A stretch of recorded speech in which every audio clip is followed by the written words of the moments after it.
านกันกินไปบานๆนะ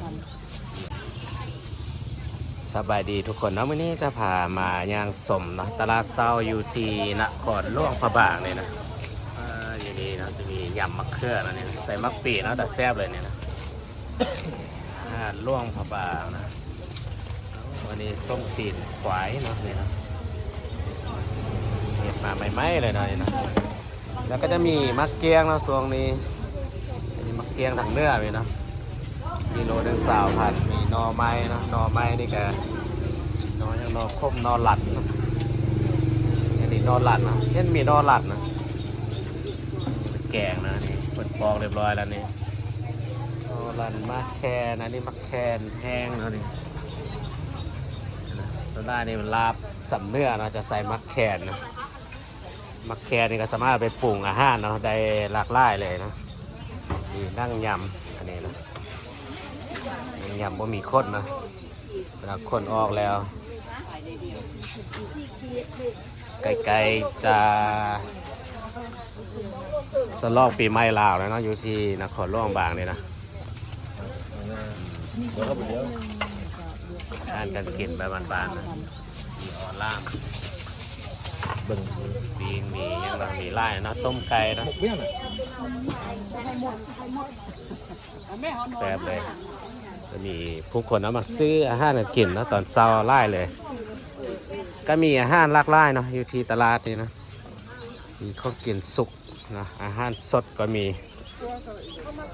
นี่นะพืชผักตามฤดูกาลนะตรงนี้มีเห็ดตัวนี้อันนี้เห็ดข้าวผักกูดงอเนี่ยเนาะอันนี้ผักกูดงอผักกูดปลาเนาะใส่ครัวแซ่บนะนี่มากหุง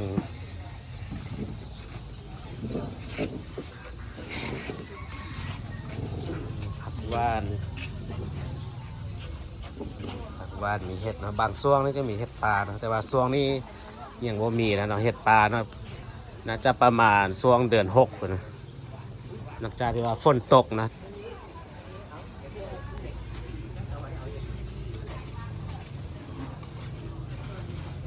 นี่เขือข้าวห่อเป็นยานะเขือข้าวห่อจะออกคมๆเลยนะมีมะกล้วย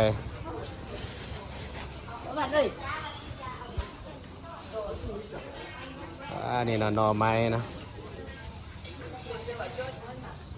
นอหลั่นนอคมมาดิไปแกงนะนี่มาคมๆนะไปแกงนะแซ่บนี่กุ้งน้ำคลองนะนี่แซ่บแล้วนะนี่นะกุ้งน้ำคลองมีแมงแข้งนะอันนี้แมงแข้งแจวนะแจวแมงแข้งก็คิ้วๆอย่างนี้นะจะหักหมักนะแล้วก็จะมีพืชผักตามฤดูกาลนะแต่ว่ามีไร่นะมีผักแวนมีอย่างเนาะแจวบองล่วงพระบางนะใส่นั่งอันนี้เห็ดไม้เลยนะแต่แซวเลยนี่ป่าวนะปลาแดงนะแต่แซวมันคนครัวแล้วนะหอมเลยส้มผักอันนี้มันดอกไม้บูชานะ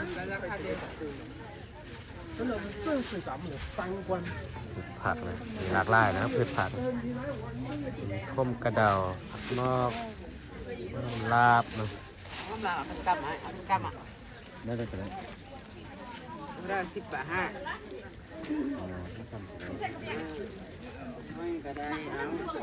สังขาร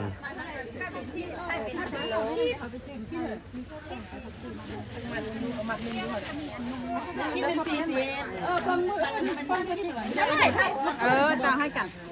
ปอมห้อมบัวโอ้เห็นหมีเห็ดปวกนะ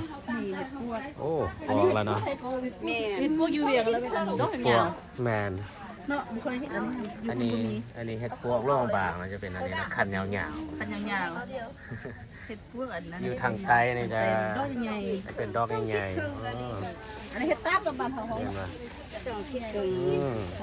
6,000 เริ่มมีนะเห็ดปวก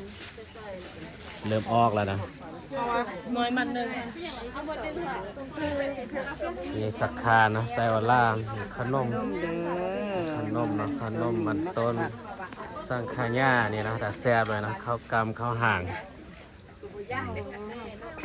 อันนี้คือผักนะแร่เลย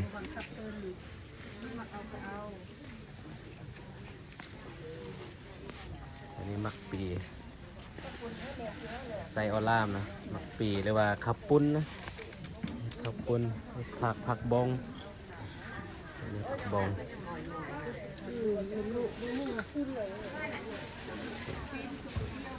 นี่ก็จะเป็นค่ายอาหารร่วงพระบางนะมีส้มหมู่อะไรแซ่บอะไรนะเนี่ยเรียกว่าส้มหมู่อ่างนะจะมีแจวมีลายแจวเลยแจวบอกแจวยังมันค่ายอยู่นี่ เจ้าน้ำหอมเจ้าน้ำผัก ใหม่ๆเลยมีเผ็ดน้อยเผ็ดลายค่ายเป็นท่มก็มีนะ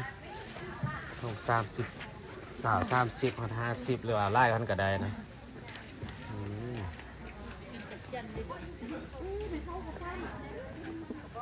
อันนี้กุ้งน้ำคลองน้ำป่าเนี่ยป่าน้ำคลองป่าธรรมศาสตร์อันนี้ยังไงจักจันนะเนี่ย จันซื้อแก้มเบียร์อย่าง5ด้วย จีนเนาะจีนแกมเบียร์แซ่บนะแม่แข็งนะโซ่นี่เริ่มมีแม่แข็งนะไล่แล้วเนี่ยแข็งนะแก้วแม่แข็งไข่มดแดงก็มีนะอันนี้ป่าไข่มดแดงแกงใส่ป่าแซ่บนะ เท่าไหร่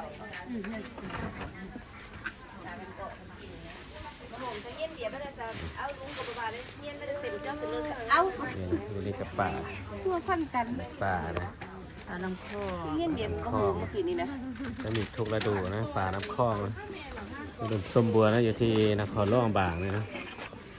อันนี้ก็จะเป็นอาหารในบ้านๆนะมีสุปักมีนะเนี่ยดัดแซ่บนะสุปักมีเขาสร้างขายาขนมบ้านเนี่ยนะ ส่วนนั้นตอนเขายังอัพแคกเลยครับว่าแคกเลยว่าซื้อมาแล้วว่าซื้อแบบไม่ใช่ก็เดินไปกินเหมือนกัน อันนี้ไข่ไก่นะ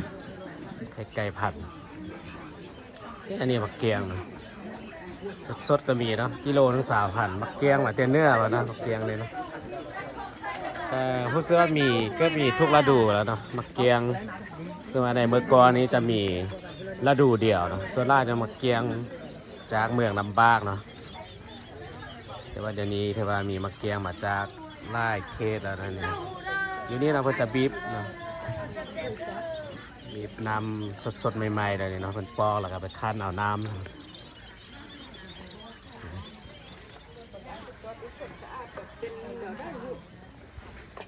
ดินมันแถวหมดแล้วอ่ะจ้ะมันเย็บ